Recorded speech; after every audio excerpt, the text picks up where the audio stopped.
Hello नमस्कार दोस्तों। मैं निरंजन मौर्य आप सबका एक बार फिर से एनकेएम क्लासेस में स्वागत करता हूं। फ्रेंड्स, आज आपको हम पढ़ाएंगे आरआरबी एनटीपीसी की प्रीवियस ईयर की जीके जीएस, जिसकी यह क्लास नंबर 12 है। फ्रेंड्स, इससे पहले हम 11 क्लास अपने चैनल पर अपलोड कर चुके हैं। अगर आपने वह वीडियो नहीं देखी है तो प्लीज़ आप लोग मेरे चैनल पर जाइए और सभी वीडियो देख लीजिए, क्योंकि यहाँ से हम जो जीके जीएस कवर कराते हैं, आपको ऐसी जीके जीएस जो है यूट्यूब पर कहीं नहीं मिलेगी। क्योंकि जो भी हम एक प्रश्न कराते हैं उसके साथ में जितने भी एक्स्ट्रा फैक्ट बन सकते हैं उन सब का निपटारा यहीं पर करते हैं, ताकि आपके जो परीक्षा में प्रश्न आए वहाँ से कोई प्रश्न जो है गलत ना हो सके। तो फ्रेंड्स, आपसे अनुरोध है कि आप पूरी वीडियो जरूर देखें, क्योंकि परीक्षा में प्रश्न यहाँ से आपको मिलने ही हैं। इसके अलावा अगर आपसे कहीं से भी जीके जीएस पढ़ते हो तो इतना डिटेल में सोल्यूशन आपको नहीं मिलेगा। तो फ्रेंड्स, आइए बिना टाइम वेस्ट किए शुरू करते हैं। पहला क्वेश्चन है, एक प्रसिद्ध यात्री इब्न बतूता कहाँ का मूल निवासी था? तो इसका सही आंसर हो जाएगा ऑप्शन नंबर 2, मोरक्को का मूल निवासी था। कहाँ का था? मोरक्को का मूल निवासी था। अब इस प्रश्न के साथ में भारत आने वाले जितने भी यात्री हैं उन सबका निपटारा यहीं पर करते हैं, ताकि परीक्षा में कोई भी इससे प्रश्न आए तो आपका गलत ना हो पाए। अगर आपसे पूछ ले मेगास्थनीज जो है यह कहाँ का निवासी था? यह यूनान का निवासी था। कहाँ का? यूनान का निवासी था। यह जो है चंद्रगुप्त मौर्य के दरबार में भारत आया था और इसने जो है इंडिका नाम की एक पुस्तक भी लिखी थी। कौन सी पुस्तक? इंडिका नाम की पुस्तक। अगला है फाहियान। यह जो है चीन का निवासी था। कहाँ का निवासी था? चीन का। और यह जो है चंद्रगुप्त विक्रमादित्य के शासनकाल में भारत आया था। यह लगभग जो है 499 एडी में भारत आया था। 499 एडी, ये भी क्वेश्चन पूछा गया है। यह जो है भारत कब आया था? तो याद रखना 499 एडी में भारत आया था। अगला यात्री है मार्को पोलो। यह जो है इटली का मूल निवासी था। कहाँ का? इटली का। अगला है अब्दुल रज्जाक। कौन सा है? अब्दुल रज्जाक। यह कहाँ का मूल निवासी था? यह पर्सिया का मूल निवासी था। कहाँ का? पर्सिया का। नेक्स्ट है निकोलो कोंटी। यह कहाँ का था? यह इटली का मूल निवासी था। और यह जो है 15वीं शताब्दी में विजयनगर साम्राज्य में कई साल बिताए थे। अगर आपसे पूछ लिया भारत कब आया था, तो यह 15वीं शताब्दी में भारत आया था। अगला है विलियम हॉकिंस। कौन है विलियम हॉकिंस? यह जो है ब्रिटेन के राजा जेम्स प्रथम ने उन्हें सम्राट जहांगीर के दरबार में भेजा था। कहाँ पर? जहां सम्राट जहांगीर के दरबार में जो है भेजा था इसको। अगला है वास्को डी गामा। यह जो है 20 मई 1498 को भारत आया था, क्योंकि यह पुर्तगाली यात्री था और इसी के बाद जो है भारत आने का जो रास्ता है वो तय हुआ था। अगला है आपका अफनासियस निकितन। यह जो है रूस का यात्री था और 1469 में भारत आया था। कब आया था? 1469 में।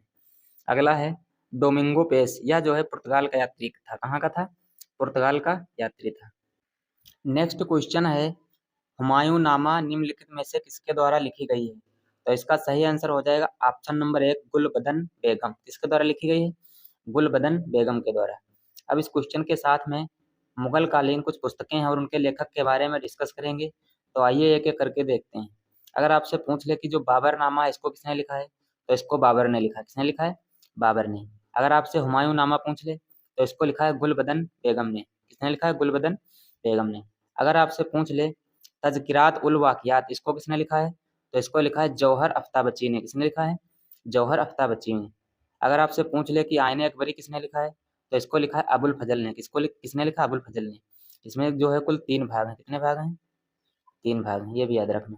अगला है तबकात ए अकबरी। अगर आपसे पूछ ले इसको किसने लिखा है, तो इसको लिखा है निजामुद्दीन अहमद ने। किसने लिखा है? निजामुद्दीन अहमद ने। अगर आपसे पूछ ले कि इकबाल नामा ए जहांगीरी किसने लिखा है, तो इसको लिखा है मुतमिद खान ने। किसने लिखा है? मुतमिद खान ने।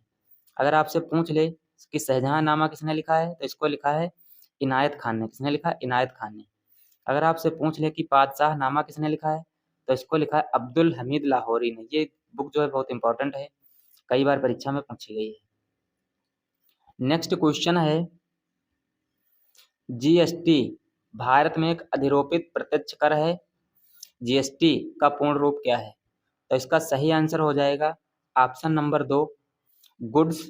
इसका सही आंसर हो जाएगा option number 3, goods and service tax. क्या हो जाएगा? ऑप्शन नंबर 3 हो जाएगा गुड्स एंड सर्विस टैक्स। इसका जो है यह सही आंसर हो जाएगा। नेक्स्ट क्वेश्चन है, कावेरी जल विवाद किन दो राज्यों के बीच है? तो इसका सही आंसर हो जाएगा ऑप्शन नंबर 4, कर्नाटक और तमिलनाडु के बीच। किसके किसके बीच है? कर्नाटक और तमिलनाडु के बीच जो है तुम्हारा, यह तुम्हारा जो है कावेरी जल विवाद है। अब इस क्वेश्चन के साथ में कुछ प्रमुख जल विवाद के बारे में डिस्कस करेंगे। तो आइए देखते हैं। अगर आपसे पूछ ले कि कृष्णा नदी जल विवाद जो है यह किन दो नदियों पर है, तो यह तुम्हारा किन दो राज्यों में है? यह तुम्हारा कर्नाटक और आंध्र प्रदेश में। कहाँ पर? कर्नाटक और आंध्र प्रदेश में। अगर आपसे पूछ ले कि गोदावरी नदी जल विवाद किन दो राज्यों के बीच है, तो यह तुम्हारा कर्नाटक और आंध्र प्रदेश के बीच, ये भी तुम्हारा है। अगर आपसे पूछ ले कि यमुना नदी जल विवाद जो है यह किन राज्यों के बीच है, तो यह तुम्हारा जो है उत्तर प्रदेश, हरियाणा और दिल्ली के बीच है। किसके इसके बीच? उत्तर प्रदेश, हरियाणा और दिल्ली के बीच है। यहीं पर अगर आपसे पूछ ले कि पेरियार नदी जल विवाद जो है यह किन राज्यों के बीच है, तो यह तुम्हारा हो जाएगा तमिलनाडु और केरल के बीच। इसके बीच हो जाएगा तमिलनाडु और केरल के बीच। अगर आपसे पूछ ले कि महानदी जल विवाद जो है यह किन राज्यों के बीच है, तो यह तुम्हारा उड़ीसा और छत्तीसगढ़ के बीच है। किसके बीच है? उड़ीसा और छत्तीसगढ़ के बीच। अगर आपसे पूछ ले कि काली नदी विवाद जो है यह किन दो देशों के बीच है, तो यह तुम्हारा हो जाएगा भारत और नेपाल के बीच। किसके इसके बीच? भारत और नेपाल के बीच। नेक्स्ट क्वेश्चन है 2024 में भारत के गणतंत्र दिवस समारोह में मुख्य अतिथि कौन थे? ये जब उस समय क्वेश्चन पूछा गया था तो 2020 का पूछा गया था। कब पूछा गया था? 2020 का। अब जो है इसमें पूछेगा तो पूछेगा तुम्हारा नया ही।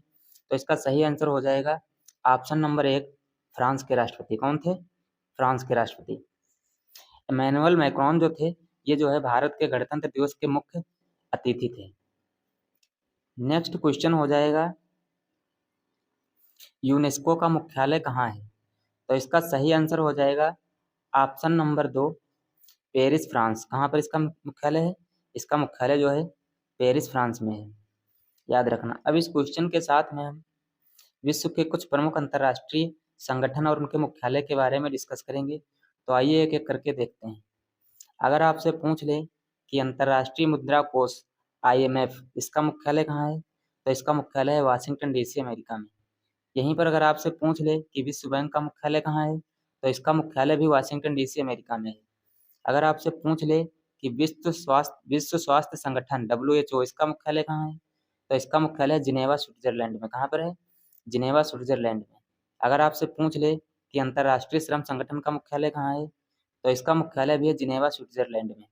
अगर आपसे पूछ ले कि अंतर्राष्ट्रीय रेड क्रॉस समिति का मुख्यालय कहाँ है, तो इसका मुख्यालय भी जिनेवा, स्विट्जरलैंड में है।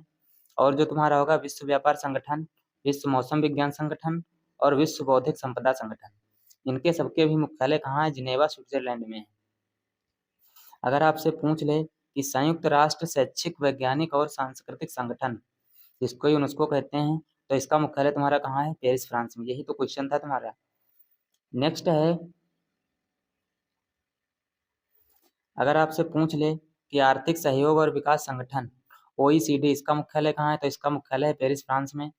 अगर आपसे पूछ ले कि अंतर्राष्ट्रीय परमाणु ऊर्जा एजेंसी का मुख्यालय कहाँ है, तो इसका मुख्यालय है वियना, ऑस्ट्रिया में। पेट्रोलियम निर्यातक देशों का संगठन, जिसको कहते हैं OPEC, इसका मुख्यालय तुम्हारा वियना, ऑस्ट्रेलिया में है, वियना, ऑस्ट्रिया में है।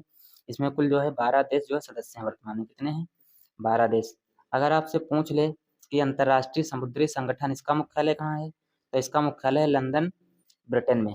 अगर आपसे पूछ ले कि खाद्य एवं कृषि संगठन FAO का मुख्यालय कहाँ है, तो इसका मुख्यालय है रोम, इटली में। अगर आपसे पूछ ले कि उत्तर अटलांटिक संधि संगठन NATO इसका मुख्यालय कहाँ है, तो उसका मुख्यालय है ब्रुसेल्स, बेल्जियम में। अगर आपसे पूछ ले कि दक्षिण पूर्वी एशियाई राष्ट्र संघ ASEAN इसका मुख्यालय कहाँ है, तो इसका मुख्यालय है जकार्ता, इंडोनेशिया में। अगर आपसे पूछ ले कि ट्रांसपेरेंसी इंटरनेशनल इसका मुख्यालय कहाँ है, तो इसका मुख्यालय बर्लिन, जर्मनी में। कहाँ पर? बर्लिन, जर्मनी में। अगर आपसे पूछ ले कि अंतर्राष्ट्रीय अक्षय ऊर्जा एजेंसी इसका मुख्यालय कहाँ है, तो इसका मुख्यालय अबू धाबी, UAE में। नेक्स्ट क्वेश्चन है 8 नवंबर 2016 को विमुद्रीकरण की घोषणा करते समय भारतीय रिजर्व बैंक के गवर्नर कौन थे? तो इसका सही आंसर हो जाएगा ऑप्शन नंबर 1, उर्जित पटेल। कौन हो जाएगा? उर्जित पटेल। 8 नवंबर 2016 को जो है प्रधानमंत्री नरेंद्र मोदी ने घोषणा की थी कि 500 और 1000 के जितने भी नोट हैं इन सबको जो है चलन से बंद कर दिया जाता है। नेक्स्ट क्वेश्चन है, दक्षिण अमेरिका का सबसे बड़ा देश कौन सा है? तो इसका सही आंसर हो जाएगा ऑप्शन नंबर 4 ब्राजील। कौन सा हो जाएगा? ऑप्शन नंबर 4 ब्राजील जो है या दक्षिण अमेरिका का सबसे बड़ा देश है। अब इस क्वेश्चन के साथ में जितने भी महाद्वीप हैं उन सबके बड़े और छोटे देशों के बारे में डिस्कस करेंगे। अब इसके अलावा आपको कहीं से भी ये सब पढ़ना नहीं पड़ेगा। तो फ्रेंड्स आइए देखते हैं। अगर आपसे पूछ ले कि एशिया का सबसे बड़ा देश कौन सा है, तो एशिया का सबसे बड़ा देश है रूस। अगर आपसे पूछ ले कि एशिया का सबसे छोटा देश कौन सा है, तो सबसे छोटा देश हो जाएगा मालदीव। अगर आपसे पूछ ले कि यूरोप का सबसे बड़ा देश कौन सा है, तो यूरोप का भी सबसे बड़ा देश है रूस। क्योंकि ये एशिया और यूरोप दोनों में फैला हुआ है, इसलिए इसको कभी कभी यूरेशिया भी कह देते हैं। क्या कह देते हैं? यूरेशिया, क्योंकि ये दोनों महाद्वीप में फैला हुआ है। अगर पूछ ले कि यूरोप महाद्वीप का सबसे छोटा देश कौन सा है, तो सबसे छोटा देश हो जाएगा वेटिकन सिटी। कौन सा हो जाएगा? Vatican city. अगर आपसे पूछ ले कि अफ्रीका महाद्वीप का सबसे बड़ा देश कौन सा है, तो इसका है अल्जीरिया। कौन सा देश है? अल्जीरिया। अगर आपसे पूछ ले कि सबसे छोटा देश कौन सा है, तो हो जाएगा सेशेल्स। कौन सा देश हो जाएगा? सेशेल्स। अगर आपसे पूछ ले कि उत्तरी अमेरिका का सबसे बड़ा देश कौन सा है, तो यह तुम्हारा कनाडा है। कौन सा है? कनाडा। अगर आपसे पूछ ले कि उत्तरी अमेरिका का सबसे छोटा देश कौन सा है, तो यह तुम्हारा हो जाएगा अल सल्वाडोर। कौन सा हो जाएगा? El Salvador. अगर आपसे पूछ ले कि ऑस्ट्रेलिया महाद्वीप का सबसे बड़ा देश कौन सा है, तो यह तुम्हारा ऑस्ट्रेलिया। कौन सा है? ऑस्ट्रेलिया। अगर आपसे पूछ ले कि ऑस्ट्रेलिया महाद्वीप का सबसे छोटा देश कौन सा है, तो यह तुम्हारा हो जाएगा नौरू। कौन सा हो जाएगा? नौरू। नेक्स्ट क्वेश्चन है, निम्नलिखित में से कौन सा स्थान यूरेनियम के खनन के लिए प्रसिद्ध है? तो इसका सही आंसर हो जाएगा ऑप्शन नंबर 3 जादूगोड़ा। यह जो जादूगोड़ा है यह यूरेनियम के खनन के लिए जो है प्रसिद्ध है। याद रखना, इंपॉर्टेंट क्वेश्चन है, कई बार परीक्षा में यह पूछा जा चुका है। नेक्स्ट क्वेश्चन है, सितंबर 2024 तक के अनुसार उच्च न्यायालय की संख्या कितनी है? तो इसका सही आंसर हो जाएगा ऑप्शन नंबर 3 25। वर्तमान में कितनी संख्या है उच्च न्यायालय की? कुल जो है 25 संख्या है। अब इस क्वेश्चन के साथ में हम उच्च न्यायालय के बारे में कुछ डिस्कस करेंगे। तो आइए देखते हैं। अगर आपसे पूछ ले कि उच्च न्यायालय या हाई कोर्ट जो है यह संविधान के किस भाग में है, तो यह भाग 6 में है। किसमें है? भाग 6 में। अगर आपसे पूछ ले यह कितने से कितने अनुच्छेद तक है, तो यह 214 से 231 जो है अनुच्छेद तक है। अगर आपसे पूछ ले कि हाई कोर्ट की स्थापना शुरुआत में कब हुई थी, तो 1861 में एक जो है एक्ट पारित हुआ था, जिसके तहत 1862 में कलकत्ता, मद्रास और मुंबई में उच्च न्यायालय की स्थापना हुई थी। कब हुई थी? 1862 में। अगर आपसे पूछ ले कि 25वां जो हाई कोर्ट है यह तुम्हारा अमरावती आंध्र प्रदेश में बना है। कहाँ पर बना है? अमरावती आंध्र प्रदेश में। अगर आपसे पूछ ले कि आर्टिकल 214 में क्या है, तो इसमें है जो भारत के प्रत्येक राज्य में एक उच्च न्यायालय होगा, यह आर्टिकल 214 में है। आर्टिकल 215 में क्या है? इसमें तुम्हारा है जो हाई कोर्ट को अभिलेखीय न्यायालय कहा गया है। क्या कहा गया है? अभिलेखीय न्यायालय। इसका मतलब होता है इसके निर्णय जो हैं वह सभी जगह लागू होंगे। अगला क्वेश्चन है, निम्नलिखित में से कौन सी नदी अरब सागर में गिरती है? तो इसका सही आंसर हो जाएगा ऑप्शन नंबर 2 तापी। कौन सी नदी? तापी नदी जो है यह अरब सागर में गिरती है। अब इस क्वेश्चन के साथ में हम जो है अरब सागर में गिरने वाली प्रमुख नदियों को डिस्कस करेंगे। तो आइए देखते हैं। अरब सागर में जो प्रमुख नदियां हैं तुम्हारी, यह हो जाएगी नर्मदा हो जाएगी, ताप्ती हो जाएगी, सिंधु हो जाएगी, पूर्णा, साबरमती, माही, शरावती, पेरियार, भरत और भरतपुजा। ये जितनी भी नदियां हैं ये सभी नदियां जो हैं अरब सागर में गिरती हैं। नेक्स्ट क्वेश्चन है, भारत का केंद्रीय औषधि अनुसंधान संस्थान कहाँ स्थित है? तो इसका सही आंसर हो जाएगा ऑप्शन नंबर 4 लखनऊ। कहाँ पर स्थित है? लखनऊ। इसको याद रखने की एक ट्रिक भी है, केंद्रीय औषधि अनुसंधान संस्थान। अगर आप जो है बीमार होते हो तो आपकी बीमारी में लाखों रुपए खर्च होते हैं, इससे आपको याद हो जाएगा लखनऊ। क्या हो जाएगा? अगर आप बीमार होते हैं तो आपकी औषधि में जो है लाखों रुपए खर्च होते हैं, इससे आपको जो याद हो जाएगा लखनऊ। क्या हो जाएगा? लखनऊ। अब इस क्वेश्चन के साथ में भारत के प्रमुख अनुसंधान संस्थान हैं उनको डिस्कस करेंगे। तो आइए एक एक करके देखते हैं। अगर आपसे पूछ ले कि केंद्रीय शुष्क क्षेत्र अनुसंधान संस्थान कहाँ स्थित है, तो यह तुम्हारा जोधपुर राजस्थान में स्थित है। कहाँ पर? जोधपुर राजस्थान में। अगर आपसे पूछ ले कि केंद्रीय पक्षी अनुसंधान संस्थान कहाँ स्थित है, तो यह तुम्हारा इज्जत नगर बरेली में स्थित है। कहाँ पर? इज्जत नगर बरेली में। अगर आपसे पूछ ले कि केंद्रीय भैंस अनुसंधान संस्थान कहाँ स्थित है, तो यह तुम्हारा हिसार हरियाणा में स्थित है। कहाँ पर? हिसार हरियाणा में। यहीं पर अगर आपसे पूछ ले कि केंद्रीय बकरी अनुसंधान संस्थान कहाँ स्थित है, तो यह तुम्हारा मखदूम मथुरा में स्थित है। कहाँ पर? मखदूम मथुरा में। अगर आपसे पूछ ले कि केंद्रीय शुष्क बागवानी अनुसंधान संस्थान कहाँ स्थित है, तो यह बीकानेर राजस्थान में। कहाँ पर? बीकानेर राजस्थान में। अगर आपसे पूछ ले कि केंद्रीय कपास अनुसंधान संस्थान कहाँ स्थित है, तो यह तुम्हारा नागपुर महाराष्ट्र में स्थित है। कहाँ पर? नागपुर महाराष्ट्र में। अगर आपसे पूछ ले कि केंद्रीय उपोष्ण बागवानी अनुसंधान संस्थान कहाँ स्थित है, तो यह तुम्हारा लखनऊ में स्थित है। कहाँ पर? लखनऊ में। अगर आपसे पूछ ले कि केंद्रीय चावल अनुसंधान संस्थान कहाँ स्थित है, तो यह तुम्हारा कटक उड़ीसा में स्थित है। कहाँ पर? कटक उड़ीसा में।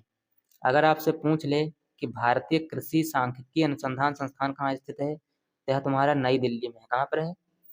नई दिल्ली में। अगर आपसे पूछ ले कि भारतीय दलहन अनुसंधान संस्थान कहाँ स्थित है, तो यह तुम्हारा कानपुर में स्थित है। कहाँ पर है? कानपुर में। अगर आपसे पूछ ले कि केंद्रीय तंबाकू अनुसंधान संस्थान कहाँ स्थित है, तो यह तुम्हारा राजामुंदरी आंध्र प्रदेश में स्थित है। कहाँ पर? राजामुंदरी आंध्र प्रदेश में। नेक्स्ट क्वेश्चन है, ब्रायोफाइटा निम्नलिखित में से किस वनस्पति से संबंधित है?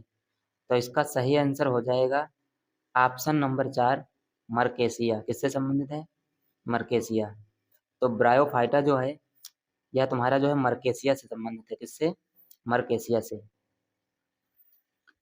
नेक्स्ट क्वेश्चन है, महात्मा गांधी ने डैश में भारतीय राष्ट्रीय कांग्रेस के सत्र की अध्यक्षता की थी। तो इसका आंसर हो जाएगा ऑप्शन नंबर 1, बेलगांव। जो बेलगांव कर्नाटक है, यहाँ पर जो है महात्मा गांधी ने 1924 में, कब? 1924 में मात्र एक बार जो है भारतीय राष्ट्रीय कांग्रेस की अध्यक्षता की थी। अब इस क्वेश्चन के साथ में हम भारतीय राष्ट्रीय कांग्रेस के जो प्रमुख अधिवेशन हैं उनको डिस्कस करेंगे, जो आपकी परीक्षा के लिए यह वेरी वेरी इंपॉर्टेंट है। तो आइए एक एक करके देखते हैं। अगर पूछ ले कि 1924 में जो है या बेलगांव कर्नाटक में जो है अधिवेशन हुआ था, महात्मा गांधी जो एकमात्र बार जो है इसके अध्यक्ष बने थे। अगर आपसे पूछ ले कि 1917 में जो है इसका अधिवेशन कहाँ हुआ था, तो इसका अधिवेशन हुआ था कलकत्ता में। कहाँ पर हुआ था? कलकत्ता में। इसकी अध्यक्ष बनी थी एनी बेसेंट। यह जो है प्रथम महिला अध्यक्ष थी। कौन थी? प्रथम महिला। ये क्वेश्चन कई बार परीक्षा में पूछा गया है कि प्रथम महिला जो है कांग्रेस की प्रथम महिला अध्यक्ष कौन बनी थी? यह बनी थी एनी बेसेंट। 1925 में होता है कानपुर अधिवेशन। इसमें जो अध्यक्ष बनती हैं या बनते हैं सरोजिनी नायडू। ये जो है प्रथम भारतीय महिला अध्यक्ष हैं। ये भी प्रश्न कई बार पूछा गया है कि प्रथम भारतीय महिला अध्यक्ष जो है यहाँ कब बनी थी? तो यह बनी थी 1925 में। उनका नाम था सरोजिनी नायडू। अगर केवल प्रथम महिला अध्यक्ष पूछेगा तो एनी बेसेंट हो जाएगा।